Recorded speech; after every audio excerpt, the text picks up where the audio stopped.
மதுரை இன்மையிலும் நன்மை தருவார் ஆலயத்தில் ஆருத்ரா தரிசன விழா கோலாகலமாக நடைபெற்றது.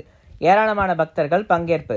மதுரையில் உள்ள பஞ்சபூத ஸ்தலங்களில் ஒன்றானதும் பூலோக கைலாயம் என்று அழைக்கப்படும் மதுரை இன்மையிலும் நன்மை தருவார் திருக்கோயிலில் ஆருத்ரா தரிசனம் சிறப்பாக நடைபெற்ற நிகழ்வில் பக்தர்கள் ஏராளமானோர் கலந்து கொண்டு சுவாமி தரிசனம் செய்தனர்.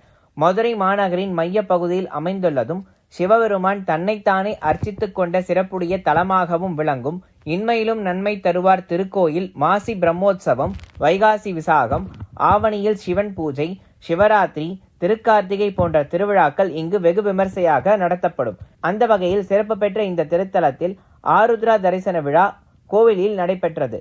இதனை முன்னிட்டு உற்சவ நடராஜருக்கு பால், தயிர், சந்தனம், தேன், இளநீர், விபூதி உள்ளிட்ட அபிஷேக திரவியங்கள் கொண்டு சிறப்பான அபிஷேகம் நடத்தப்பட்டது. தொடர்ந்து சிறப்பு அலங்காரத்தில் எழுந்தருளிய நடராஜ பெருமானுக்கு மகா தீபாரதனையும் காண்பிக்கப்பட்டது. மதுரையின் பல்வேறு பகுதிகளில் இருக்கும் ஏராளமான பக்தர்கள் வருகை தந்து சுவாமி தரிசனம் செய்தனர்.